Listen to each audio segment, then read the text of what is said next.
Okay, we're gonna do this Shania's half swap Bronera fic. Yeah, I have read it. It's very good. Can I do Bronya? Yes. absolutely. I'll narrate it. So we just need Okay. we have a Linera. It can be Brunaya, even though I haven't. No, Anna's gonna do Bronya. We need a Linera. I'm in Nera. I'm sorry. I'm bad for. No, it's okay. Cool. If nobody volunteers, I'll take her. No, I think we just had a volunteer. Oh, then go ahead. I've done enough reading. I mean, I'm still gonna be here. I'm just sitting this one out. No, Yeah. you're good. There's only three. There's only three speaking parts in this one. Yeah. So I'll introduce this one since I wrote it. This is a Hive Swap fic. It is a little drabble, not set in any particular continuity except during the onset of the rebellion on Alternia. It is a Linera Bronya fic. Characters are Linera and Bronya. Tags are relationship, pining, mutual pining, lesbian character, POV lesbian character, kissing, Hive Swap friend sim, developing relationship, short and sweet, one shot, trolls, troll romance, grubs, LGBTQ female character, Alternia, Alternian revolution, emotional hurt, comfort, and love confessions. Summary: as the flames of rebellion grow hotter, the Jade Caverns have been largely abandoned. Bronya Ursama and Linera Skalby keep to their duties, hoping to protect the next generation of Alternians from the war rising outside. One night, Linera finally decides that she's done hiding how she feels. And I wrote this because I played Hive Swap Act 2 and I really like Linera for I don't know what reason, but I really like her and I wanted to write about it in a not creepy way. I Let like me know her when you're too. ready. Yeah, I have thoughts on that, but I'm not going to go into because I will be talking for an hour. Anyway, let me know when you're both ready, and I will start. As ready as a lever. Nice. Most of the others had gone after the first attack.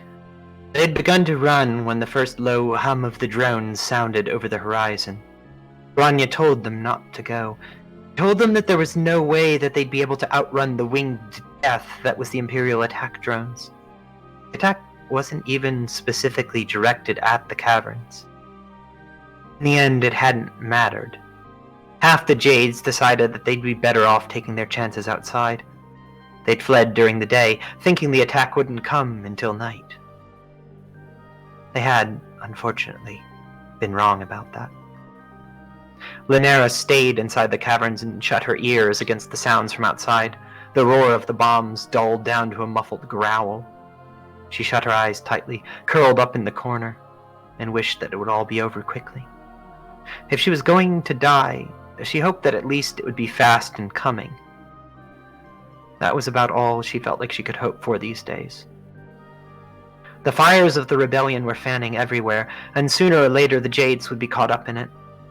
Some of them had already figured that out and taken their sides. Doraya had vanished in the middle of the day a perigee ago, gone off to some place unknown that Linera couldn't and didn't want to follow. Lank was already talking about leaving too. He didn't seem much for rebellion, but he also didn't seem much for sticking out the possibility that the caverns would actually become a target one day. As the number of Jades dwindled and the Lucii managed to run off or escape, Linera could see the stress wearing on Bronya. Every day, the matriarch of the cloister got up to continue her routine, to do her best to tend to the grubs and see the Wigglers off to their trials. More and more, it seemed that this was all an exercise in futility. After all, with the turmoil outside the caves, the idea of surviving the trials simply meant being thrust into the midst of a war with no particular skills to survive it. Linera tried her best not to think about it. Bronya needed her help, after all. Sleep was a rare commodity these days, something rare in coming and hard in keeping. Linera woke up in the middle of the night cycle, the traces of the nightmare still holding to the edges of her conscious awareness. She'd been standing over their bodies, all of their bodies, Wanshi and Lank and Daraya. In spite of herself, she felt horrible about what happened to them. And Bronya was there, of course. The dream had paid special attention to the detail of her lifeless body. Linera shivered, despite the warm embrace of the Sopra slime around her. It was a solemn truth that her subconscious was invariably and unrelentingly cruel to her. She pushed her way out of the slime and stepped onto the cool stone floor. It took a moment to dress. She still felt the need for some level of decorum, even with everything falling apart outside. What good, after all, would their cloister be without its basic integrity? Her clothes on and her hair brushed, Lanera set off to wander the halls until she felt sufficiently exhausted to possibly drop back to sleep for another hour or so before she had to be up to tend to the grubs. There was a time when the hallways would have run with activity, even at this hour. Jades would have been bustling around on their shifts, grubs in hand, tending to various duties around the clock. Lucy would have been wandering the caves, watching over the grubs and small wigglers that weren't yet ready for the trials. Everyone had moved with a sense of duty and purpose. Bronya had overseen all characteristic efficiency, and Lanera had been proud to help her in her duties. It was, after all, their calling in life. Lanera found that her path had taken her into the smaller side cavern where Bronya had established her nursery.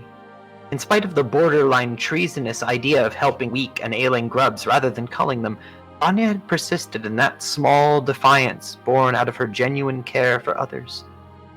In spite of the risk, Lanera had supported her wholeheartedly, because Bronya was right to care, and Lanera would support her regardless. A dull light shone from inside the nursery. With the mass exodus of fellow Jades and reduced shifts, there was no reason for anyone to be in the nursery. Lanera was sure there weren't even any grubs in there in the moment. She shifted up against the wall and edged closer to the doorway, wishing desperately that she'd brought her knife with her. From within, she could hear someone making noise, someone softly crying.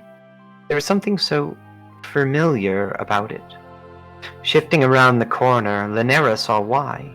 Bronya Ursama was kneeling by the side of one of the nursery pools and holding her head in her hands. She was wearing pajamas, a pair made of soft flannel. A pair of pajamas that Lanera had given her, anonymously, for her hatching day. Lanera didn't think she'd ever seen Bronya wearing them. She didn't think she'd seen Bronya crying before. A first for everything, apparently. Softly, Lanera knocked on the edge of the door. With a start, Bronya turned. Who is... Oh, Lanera.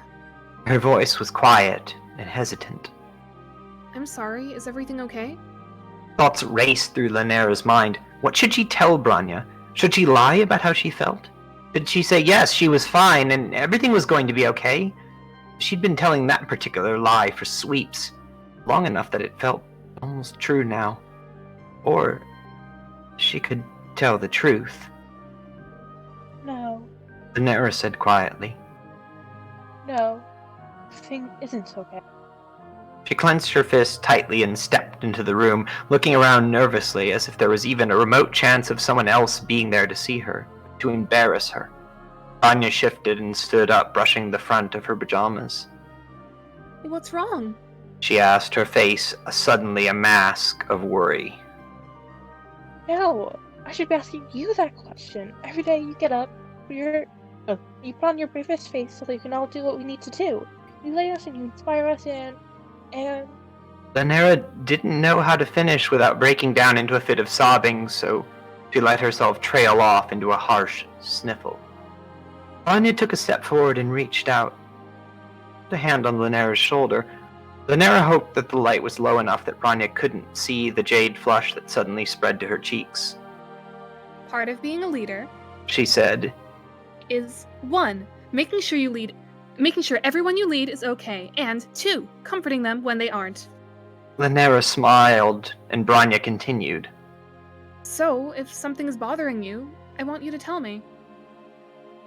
Okay. Lanera drew in a deep breath, and for the briefest moment, she wondered if she should say everything. And before she realized what was happening, she was doing it. Okay. Lanera said quietly. You do so much to help us, and you want the best for us. And now everything is burning around us. And most of the others are gone, and we've gotten fewer and fewer grubs and wigglers. More of them are dying. The mother grub is sick, and the drones don't come with tails anymore. She shook her head and looked around the nursery. There was a time this place was full of grubs, and you took care of them because you... Lanera stopped and fought back a ragged sob. Because you care about everyone so much. Because you want what's best for everyone. And if they could just see that, maybe. She wanted to say that if they'd all just listened, maybe everything would be better. But the lie died before it even reached her lips. Never mind. Lanera said. It's just that... She was trying to fight back tears again, and as she struggled with the well of emotions that was overflowing in front of this woman who she could never admit her feelings to, something she didn't expect happened. Bronya had moved her hand to place her palm on Lanera's cheek, and her lips had parted ever so slightly. Inside her mind, Lanera felt something slip away and fall back, some age-old block that she didn't care about anymore. It's just that everyone needs your leadership so much, and I wanted to help. I wanted to help because I admire you, and because it's the right thing to do, but also... She sighed. I wanted to help because I love. Lanera stopped herself before she finished the sentence. Her face exploded into a flush of jade and she cursed at herself. How was she going to say something like that? She could have said she pitied Bronya, and that would have been maybe not fine, but at least within the boundaries of convention. At least an acceptable thing to feel. But love was something she wasn't supposed to feel. Bronya didn't move. Didn't pull away. Didn't scream or yell or turn with a look of disgust. Really? Was all she said. Lanera closed her eyes and leaned softly into the feeling of Bronya's hand against her cheek. Her blood pusher was working especially hard, thumping inside of her chest. Her face felt significantly hotter than normal, and there was a swell of feeling all over her body, a kind of rushing tingle that she didn't think she'd ever actually felt before. What was the sense in lying anymore? What was the point in hiding this? Everything was rolling fire around them. The world. What was one more thing on top of that? Yes, Lanera said, her voice barely a whisper. I love you. Bronya didn't say anything, and Lanera drew in a sharp breath, keeping her eyes shut tight. I know I have no right to say that. I feel that. I know. I know I'm probably overbearing you. It's probably a lot to hear me, have me as a friend. I appreciate how much you allow me to... She never got a chance to finish the sentence. Bronya was kissing her. Lanera wasn't about to admit how long she'd waited for this, how many times she'd had remarkably indecent thoughts about it, how much she'd thought about how it would feel. Soft. Softer than she'd imagined, and strangely hesitant. Almost fearful. The hand had moved from her cheek to the back of her head, pulling her gently into the kiss. Wanted for so long. In the briefest moment, she felt the desire to stay close to Bronya and the stinging regret that she hadn't said anything for so long. That she'd been so fearful. The warm pressure on her lips receded, and Lanera opened her eyes. Bronya was looking at her, her face flushed and her lips slightly parted. I'm sorry. Lanera whispered. So sorry. Why? Why are you sorry? Bronya's voice was confused. It's not my place to. We're just... I shouldn't have said anything.